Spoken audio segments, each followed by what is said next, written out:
샬롬, 여러분과 늘 동행하기를 원하시고 새 일을 꿈꾸시는 하나님을 찬양합니다.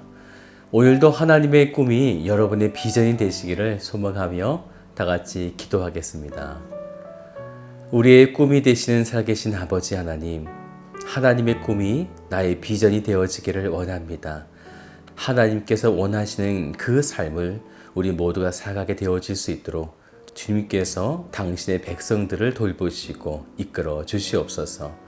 오늘도 우리를 이끌어 가실 주님을 찬양하며 살아계신 예수 그리스도의 이름으로 기도드립니다. 아멘. 네, 오늘 함께 보실 말씀은 이사야서 51장 9절부터 16절까지의 말씀 되겠습니다. 여호와의 팔이여 깨소서, 깨소서 능력을 베푸소서. 옛날 옛 시대에 깨신 것 같이 하소서. 라합을 점이시고 용을 찌르신 이가 어찌 주가 아니시며, 바다를 넓고 깊은 물을 말리시고 바다 깊은 곳에 길을 내어 구속받은 자들을 건너게 하신 이가 어찌 주가 아니시니이까. 여호와께 구속받은 자들이 돌아와 노래하며 시온으로 돌아오니 영원한 기쁨이 그들의 머리 위에 있고 즐거움과 기쁨을 얻으리니 슬픔과 탄식이 달아나리이다. 너희를 위로하는 자는 나 곧 나이니라. 너는 어떤 자에게 죽을 사람을 두려워하며 풀같이 될 사람의 아들을 두려워하느냐? 하늘을 펴고 땅의 기초를 정하고 너를 지은 자 여호와를 어찌하여 잊어버렸느냐? 너를 멸하려고 준비하는 저 학대자의 분노를 어찌하여 항상 종일 두려워하느냐? 학대자의 분노가 어디 있느냐? 결박된 포로가 속히 놓일 것이니 죽지도 아니할 것이요 구덩이로 내려가지도 아니할 것이며 그의 양식이 부족하지도 아니하리라. 나는 내 하나님 여호와라. 바다를 휘저어서 그 물결을 뒤흔들게 하는 자이니 그의 이름은 만군의 여호와니라. 내가 내 말을 네 입에 두고 내 손 그늘로 너를 덮었나니 이는 내가 하늘을 펴며 땅의 기초를 정하며 시온에게 이르기를 너는 내 백성이라 말하기 위함이니라. 신앙생활 가운데 참 어려운 것은 우리가 하나님의 말씀을 믿는다라는 것입니다. 참 아이러니하게도요, 하나님을 믿는다는 우리들은 그분을 잘 믿지 못한다라는 거죠. 그 증거들은 아마 우리들의 모습 속에 가득하리라 생각됩니다. 믿지 못한다라는 것은 결국 우리에게 두려움을 안겨다 줄 것입니다. 우리가 함께 나누고 있는 이사야 51장의 말씀에는 하나님의 의를 따라가는 자들을 향한 놀라운 메시지가 담겨 있지요. 사막을 에덴과 같게 하시고 광야를 여호와의 동산과 같이 만드신다. 그래서 황폐한 곳을 위로하신다라는 것입니다. 하나님의 이 위대하신 선포가 있음에도 우리들은 두려워한다는 것이죠. 정말 하나님이 행하시긴 할 거야. 하나님은 살아계시니까. 그런데 나는 지금 두려워 라고 고백하는 것입니다. 13절을 보세요. 어찌하여 항상 종일 두려워하느냐라는 것입니다. 요한복음 14장 1절의 말씀처럼 너희는 마음에 근심하지 말라. 하나님을 믿으니 또 나를 믿으라 라고 말씀하셨죠. 이 말씀을 조금 바꾸어서 이해한다면 하나님을 믿지 않고 예수님을 믿지 않는 사람은 마음에 근심하며 두려워한다라는 것입니다. 하나님을 믿지 않아 두려움을 가진 사람들은 그러면 어떤 인생을 살아가게 될까요? 9절을 보세요. 여호와의 팔이여 깨소서, 깨소서, 능력을 베푸소서. 옛날 옛 시대에 깨신 것 같이 하소서. 라합을 점이시며 용을 찌르신 이가 어찌 주가 아니시며. 그리고 10절도 함께 보세요. 바다를 넓고 깊은 물을 말리시고 바다 깊은 곳에 길을 내어 구속받은 자들을 건너게 하신 이가 어찌 주가 아니시니까. 여러분이 이 말씀이 어떻게 들리세요? 하나님이 지금 마치 주무시기라도 한 것처럼 들리지 않으십니까?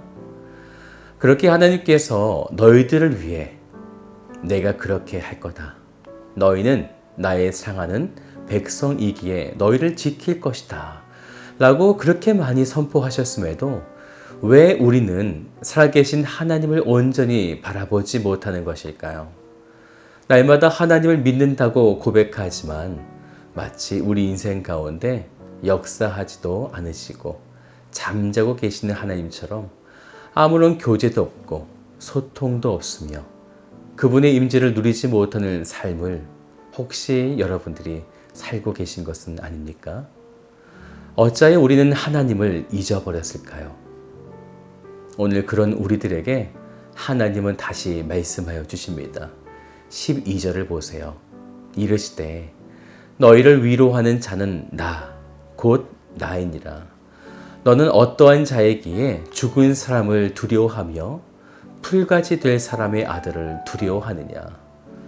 하나님의 백성에게는 영원한 생명이 있는데 이제 곧 죽을 사람에게 풀 같은 사람들을 왜 두려워하느냐라고 이렇게 말씀하시는 것입니다. 하나님은 13절의 말씀처럼 하늘을 펴고 땅의 기초를 정하시고 너를 지은 자 여호와이신데 어찌하여 천지를 만드신 그 하나님의 능력과 위대함을 바라보지 못하고 어찌하여 잊어버렸느냐라고 묻고 계시는 것입니다. 그런데 우리는 이런 거죠. 하나님의 말씀을 분명히 믿어요. 그런데 정말 나에게 힘들게 하는 사람들이 있어요. 정말 그 사람들 때문에 죽을 지경이에요 라고 말하며 두려워하는 것입니다. 그래서 하나님은 이렇게 말씀하시는 거죠. 우리를 멸하려고 준비하는 그 학대자의 분노를 어찌하여 항상 종일 두려워하느냐 이렇게 묻고 계시는 것입니다. 왜 그럴까요? 왜 여러분들은 두려우신가요? 그것은요, 눈에 보이기 때문이죠. 여러분의 눈에 그 학대가 나를 힘들게 하는 그런 사람들이 눈에 보이기 때문에 두려운 것입니다. 그런데 우리가 믿는 하나님은 눈에 보이지 않지요. 고린도후서 4장 18절의 말씀처럼 눈에 보이지 않는 것은 영원한 것인데 우리는 그 영원함을 바라보지 못하고 눈에 보이는 그 잠시적인 것에 두려워하는 것입니다. 사랑하는 여러분, 그런 우리들에게 다시 선포하여 주시는 하나님의 말씀을 들으십시오. 잠시 눈을 감고요. 이 말씀을 들어주시겠습니까? 15절의 말씀인데요. 나는 내 하나님 여호와라. 바다를 휘저어서 그 물결을 뒤흔들게 하는 자이니 그의 이름은 만군의 여호와니라. 아멘. 여호와는 우리를 구원하신다라고 하는 언약의 이름입니다. 하나님께서 우리에게 이렇게 하신 이유는 16절의 말씀처럼 너는 내 백성이라 말하기 위함이라. 바로 그것 때문입니다. 우리가 잘나서도 아니고요. 우리가 믿음 생활을 잘해서도 아니고요. 우리가 정말 기도를 많이 해서도 아니고요. 그저 하나님의 은혜입니다. 우리가 하나님의 은혜로 하나님의 백성이 되었기 때문에 그분은 우리를 지키시는 것입니다. 심지어 예수 그리스도가 죽으시면서까지 우리를 살리시려 우리를 지키시는 것입니다. 오늘 그 하나님을 많이 사랑하셨으면 좋겠습니다. 여러분의 이 믿음의 고백은 하나님의 일하심을 믿는 것이고 우리에게 주어진 환경적인 두려움에서 우리를 자유하게 하실 것입니다. 사랑하는 여러분, 오늘 여러분들이 그 기쁜 삶을 사시기를 주님의 이름으로 축복합니다. 다 같이 기도하겠습니다. 만왕의 왕 되시는 살아계신 아버지 하나님, 하나님은 모든 것을 창조하셨고 그 모든 만물을 당신의 발 아래 두셨습니다. 그런데 우리는 만군의 그 하나님을 바라보지 못하고 죽은 자들의 아들, 풀과 같은 그 아들들을 바라보며 두려워 떨고 있습니다. 살아계신 아버지 하나님, 오늘 하나님께서 우리의 아버지가 되어주시고 우리를 당신의 백성이 되게 하여 주신 그 하나님의 은혜를 기억하게 하여 주셔서 오늘 하루 동안 담대하게 살아갈 수 있는 당신의 신실한 백성이 되도록 이끌어 주시옵소서. 우리와 함께하여 주실 그 하나님을 찬양하며 살아계신 예수 그리스도의 이름으로 기도드립니다. 아멘.